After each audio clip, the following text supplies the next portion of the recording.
Time magazine did another issue of one of their goofy People of the Year, and they named Angela Merkel as the Person of the Year. In fact, she is the first woman to be named Person of the Year in nearly 30 years. Okay, Merkel is notably the first woman to be given the overhyped distinction since 1986, when the Philippines president was honored. So it's nice that it's been almost 30 years and they finally switched things up a little bit. But honestly, okay, before we get further, who cares? Who cares? That's what I want to say about this. Like, this has been plastered all over the place. Everyone's talking about it. By the way, Angela Merkel, badass. She's a badass woman. I don't agree with her on everything, okay, especially with the way she handled Greece, to be honest with you. But at the same time, she is a powerful woman. She's been in charge in Germany since 2005.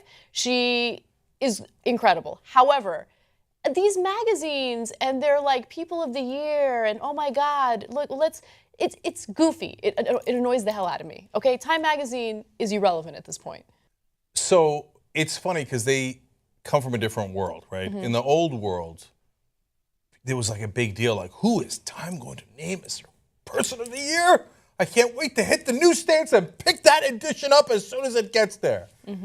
Among younger people under the age of 35, when's the last time you went and bought a magazine at a newsstand? What's a newsstand? Right? So it's like we live in two different worlds, and they don't understand why we don't think this is a big deal. They're like, what do you mean? Yeah. It's the Time Person of the Year. Yeah, and here's another reason why this story rubs me the wrong way. It has nothing to do with Angela Merkel at all. It has more to do with how they lead to the hype right before they release the issue. So prior to knowing who it was going to be, there were all these like rumors that were probably perpetuated by Time magazine about how Kim Davis was going to win Person of the Year. And then there's all this like outrage and people are upset and they're like, how dare they? They better not do it. And it's all just a way of getting us to talk about Time Person of the Year. I'm banning this story from this point forward. From this point forward. All right. Okay? No more Time Person I of the Year. still can comment on Unless it. it's me, then I'm going to talk about it. Okay. Let me say this, though. By the way, do you want to know who won the online voting? By almost a landslide. Anna Kasparian. No, Bernie Sanders. Yeah. Okay, he beat Malala Yousafzai by a 2-to-1 margin. She came in second. And Time magazine then put out the list of people that they were considering. He wasn't even on the list. They're like, you bothersome people on the internet with your Bernie Sanders. No, we're not considering him, okay? We're considering Trump. We're considering Putin, okay? Which, by the way, they should. They were very important people this year. That's true. And Merkel was huge.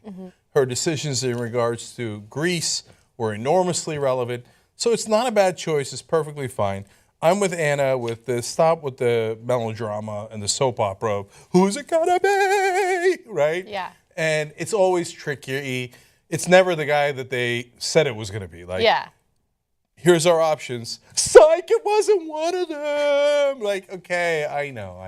Here, okay, you guys all vote. Ooh, it's not the person you selected. Right. So ignore that. But later in the year, we'll have the real award, Turk of the Year. Oh my God. Now, that matters. We're guilty of the same thing, aren't we? Totally.